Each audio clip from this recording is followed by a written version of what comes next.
নমস্কার, আমি কৃষ্ণা সাহা। এখন আমি বলবো কোনো ব্যক্তি বা পার্সন যদি মিসিং হয় সেক্ষেত্রে কি করবেন। যত দ্রুত সম্ভব লোকাল থানায় গিয়ে মিসিং ডায়েরি করতে হবে। কি করবেন, আপনারা প্রথম যেটা হচ্ছে ডিউটি টেবিল অফিসার যিনি থাকবেন তার কাছে গিয়ে জানাবেন সমস্ত ঘটনাটা, এবং যদি মনে হয় যে আপনারা কিছু লিখে নিয়ে যাবেন সেটা লিখেও নিয়ে যেতে পারেন। ওখানে একটি মিসিং ফর্ম থাকবে, সেই ফর্মটা কিন্তু ফিল আপ করে দেওয়া হবে। আপনারা যা যা প্রয়োজনীয় জিনিস, যেমন যিনি মিসিং হয়েছেন তার তার ওজন কত, তার হাইট কত, তার টোটালি বিবরণ দিতে হবে।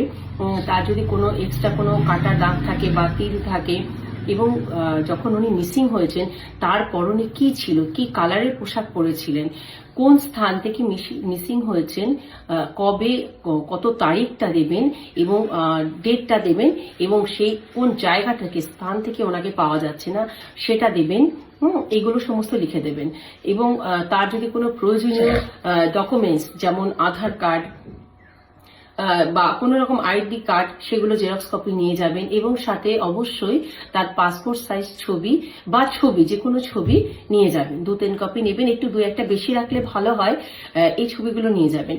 এবং ফর্মটা ফিল আপ করার পর অবশ্যই আপনারা জিডি যখন করবেন, আপনারা যখন লিখিত দরখাস্তটা দেবেন, অফিসার ইনচার্জ যিনি থাকবেন ওই থানার তাকে আপনারা লিখবেন। লেখার পর বিষয়টি লিখলেন মিসিং, সেটা লেখার পর আপনার নাম, যে অভিযোগ করছে সেই অভিযোগকারী যিনি মিসিং হয়েছেন তার সম্পর্কে কে হয়, কেউ না কেউ হতে পারে। তো সেই সম্পর্কে কে হয় যিনি অভিযোগ করছেন, তিনি তার নাম, ঠিকানা, বাবার নাম, ঠিকানা সমস্ত লিখলেন।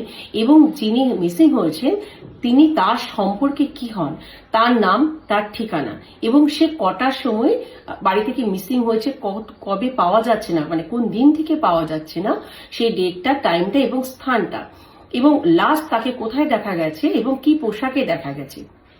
আরেকটা গুরুত্বপূর্ণ বিষয় হচ্ছে তার আলাদাভাবে কিছু আলাদা আইডেন্টিফিকেশনের জন্য, যে তার যেটা আমি বললাম, তারপরও কোনো মানসিকভাবে সে অসুস্থ আছেন কিনা বা শারীরিক কোনো এক্সট্রা কোনো রকম কোনো চিহ্ন আছে কিনা সেটা দেখানোর জন্য আপনারা করবেন।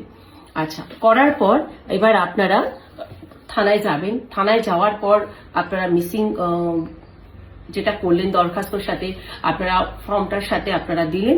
দেওয়ার পর অবশ্যই ডায়েরি নাম্বারটা আপনারা নিয়ে নেবেন। এটা হচ্ছে মিসিং পার্সন হারানোর ক্ষেত্রে এই পদ্ধতি। কিন্তু অবশ্যই ছবি আপনারা 2-3 কপির বেশি পসিবল হলে নিয়ে যাবেন। ভালো থাকবেন, সুস্থ থাকবেন, জয় হিন্দ।